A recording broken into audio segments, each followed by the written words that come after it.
मैं आपको ये स्पष्ट कर देना चाहता हूँ कि डॉक्टर बाबा साहेब भीमराव अम्बेडकर जी की जो मूर्ति है वो निश्चित उसी स्थान पर लगेगी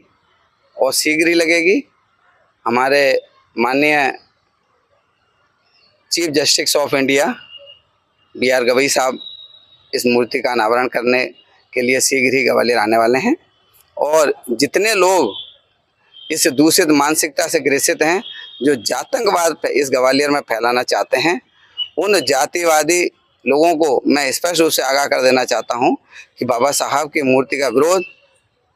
करके उन्होंने अपनी जातिवादी जो मानसिकता है उसका परिचय दे दिया है। जो उनकी दूषित और घृणित मानसिकता है वो काफ़ी ऊंची राजनीति को प्रदर्शित कर रही है। ऐसे लोग कभी भी जो है यानी सफल नहीं होंगे। इस ग्वालियर की धरती पर जो अमन चैन और भाईचारे का जो वातावरण है उसके तहत हमारे जो उच्च न्यायालय शासक संघ ने जो विगत 13 तारीख को माननीय सीजे साहब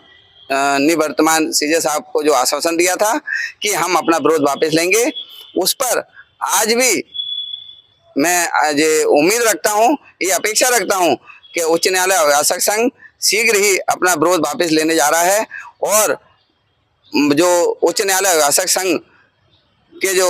सभी पदाधिकारी एवं सामान्य साधारण सभा के जो सदस्य हैं वे सब एक मत होकर के बाबा साहेब भीमराव अम्बेडकर जी की मूर्ति उसी स्थान पर स्थापित करने जा रहे हैं। और इस आयोजन में जो सौहार्द का वातावरण है, जो प्रेम और भाईचारे का जो वातावरण है, जिसको कुछ लोगों ने, कुछ चुनिंदा जो है यानी कि दूषित मानसिकता से ग्रसित कुछ चुनिंदा अधिवक्ताओं ने उस माहौल को जो खराब किया है, उनको भी जो है करारा जवाब शीघ्र ही मिलने वाला है